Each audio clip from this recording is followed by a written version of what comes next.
Осыдан 30 жылдай бұрын перзентханада жаңа туған нәрестені өз анасының жанына жатқызбайтынды. Сәби шыр етіп туа сала күтіп тұрған медбикелер анасы мен туманың білегіне бірден нөмір тағып алып, нәрестелер бөлімшесіне дереу алып кететін. Тәртіп бойынша сәби туысымен жаңа босанған анаға баласын көрсетіп, салмағы сонша, бойы мұнша, ұл я қыз деп айтуға тиіс. Үлкен қалалардағы перзентханаларда бір сәтте кейде 5-6-ға дейін сәбилер қатар туып жататын қарбалас кездер де көп болады. Міне қазіргі баяндамақ болған хикая да осындай жағдайдан бастау алған еді. Есенгелді мен Шұғыла тұңғыш қыздары туғанына 30 жыл өткенде қанша ұмыт болса да естен кетпей жүрген бір сырларын өзара ортаға салып, екеуі екідай болып қалғанды. Отағасы: өз туған қызымызды іздесек қайтеді? Әйелі: табыла ма? Табылса ол бізді тани ма? Ал табылды дейік, сонда мына өз қызымызға не дейміз? Деді. Отағасы ол жайлы ойламаған секілді. Оған ештеңе айтпаймыз ғой, өз қанымыздан шыққан қызымызды тауып алсақ болды емес пе? Әйелі: ойбой, ол қызды біз тауып алғанда, оның да әке-шешесі бұл жағдайды біледі емес пе?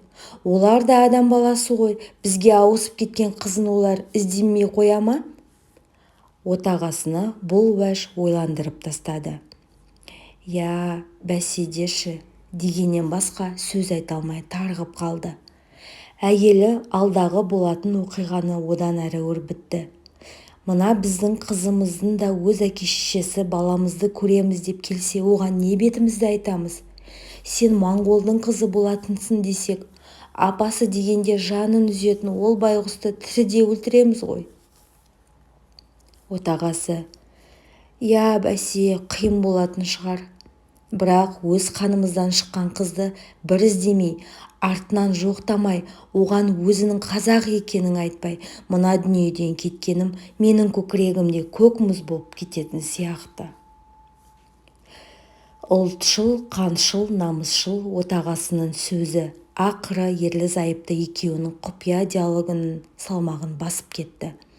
Ақырғы байлам мынау болды. Не де болса ол моңғол болып кеткен қызды іздейік. Тапсақ маңдайынан бір иіскеп, қазақтың қызы екенін айтып кетейік. Қазір ол да 30-дан асқан, отбасы, балалы, шағалы болған шығар. Ал мына қазақ болып кеткен өз қызымыздың суретін апарып, оның да әке-шешесіне көрсетейік. Сонымен іс тамам болсын, дегенге келісті. Екеуі шұғыл алыс жолға қамданды. Алматыдағы үйлі баранды болған ұл қыздарын, өздеріне жақын туған туыстарын өз шаңырақтарына шақырды. Осылай да осылай көп жылдан бері аяқ баспаған жастық шағымыз өткен Улан-Батырға сапарлап келмекші болып отырмыз.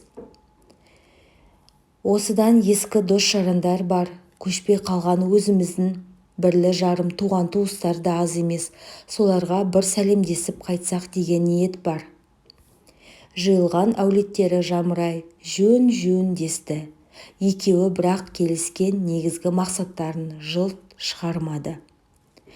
Есенгелі арқа-жарқа болып дастарханда отырғандарды қолындағы Sony видеокамера жақсылап түсіріп отырды.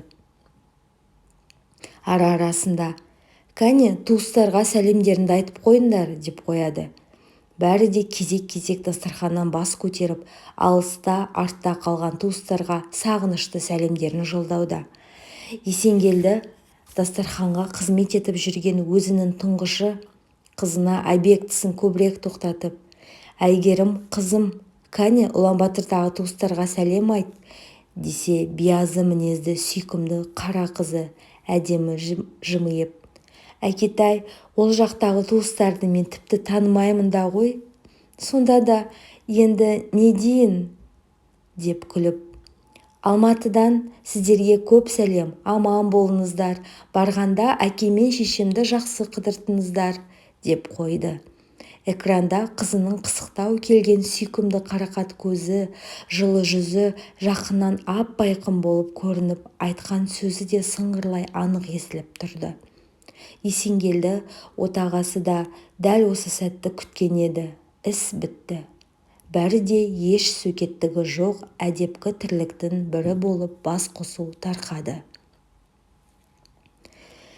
Есенгелді мен Шұғыла Ұланбатырға 20 жылға таяу уақытта барғанда қаланың қатты өзгеріп кеткеніне таң қалды. Социализм заманында ең биік үй саналатын 12 қабатты Баянғол қонақ үйін үш орайтын зәулім әйнек үйлер қала ортасына қаптап кетіпті. Сухэ Батыр алаңы деп аталатын қала орталығындағы бұрынғы сұп-сұр өкімет үйі де мүлде өзгерген. Кіреберіс алдыңғы жағы үлкейтіліп, Шыңғысханның тақта отырған алып мүсіні, оң және сол жағында тоғыз тұғыр деп даңқы шыққан ат үстіндегі атақты тоғыз уәзірдің айбынды мүсіндері көз тартады.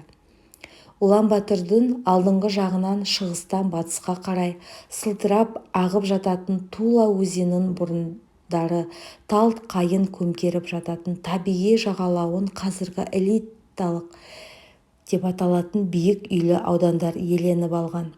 Одан арырақтау қалаға қоңыр самал жолдап тұратын Ну Самырсын орманына көміліп жатқан аласа Боғда тауы, таудан бөлектеніп тұратын Зайсан төбе де өзгерген. Бұған қазақтан шыққан атақты ұшқыш генерал Жайсановтың аты берілген. Төбенің іргесіне Дар-әх-Әулие Ана деп аталатын өте биік пұт мүсін тұрғызылыпты. Шұғыланы жасы 20-ға толмай тұңғышын босанған қалалық перзентхана көзіне оттай басылды. Ол да үлкейіп өзгеріпті. Ондағы архив бөліміне келіп, өзімен қатар босанған Цэцэгманың тұрақ жайын табуға кірісіп көрді. Алайда мерзімі өткен құжаттар жойылып кеткен екен. Амалы таусылған Есенгелді мен Шұғыла 30 жыл бұрынғы өткен оқиғаны естеріне түсірді. Шұғыла босанып бір аптадай уақыттан соң тұңғыш бөбегімен аман-есен үйіне келгенді. Әке атанған жас жігіт Есенгелді де қуаныштан арқа-жарқа, бірақ ойламаған бір қызық болды. Есенгелді қуаныштан көздері жарқ-жұрқ етіп, тістері жалт-жұлт етіп, қара мұрты жылт-жылт етіп жүрген жаңа туған қызылшақа сәбиін бетін ашып көре сала, «Мынау менің балам емес қой», деді. Шұғыла бұл сөзге алғашында селк ете таңданып, соңынан жігіттің сөзін басқа мағынада ұғып, көзінен жасын төгіп жылай жөнелді. «Мені қыздай алып, мұндай сөз айтуға дәтің қалай барып тұр сенің?» Жігіті шарасыз үнсіз қалды. Содан бірнеше күн өткенде үй телефоны шырылдады. Шұғыла өзімен бір сәтте қатар босанған Цэцэгман даусынан тани қойды. Ол да бір қызық жаңалық айтып күлді. «Шұғыла, менің жігітім қызымның бетін ашып көрсе, мына сап-сары бала қайдан шықты?» дейді. Мен оған қатты ренжідім. «Немене, сен мені біреудің баласын тапты деп тұрсың ба?» дедім. Ол үндей алмай қалды. Шұғыла да өздеріне дәл сондай жағдай болғанын айтып, біраз таңданысып тұрды. Содан осы екеуміздің баламыз ауысып кеткен жоқ па өзі? деген күмәнді де айтысып қалды. Бірақ жас босанған балаң келіншектер бұл жағдайларын күлкіге айналдырып, одан әрі сөз қозғамай тоқтағанды. Тұмса туған Шұғыланың омырау үрпі қиылып, бөпесін емізу қиынға соқты. Қасында ақылын айтып күтіп отырған апа-абысын ажындары да жоқ, олар алыста болғандықтан әбден қиналды. Баян өлгедегі шешесі бұл жағдайдан хабардар болған соң, «Әй, сен қыз, андағы баланы аштан өлтіреді екенсің. Бөпені сенімді кісіден өлгеге ұшатын аэропланмен бізге салып жібер. 3 сағатта ештеңе ете қоймас, тосып алып өзім бағайын», деді. Бәрі айтқандай болды.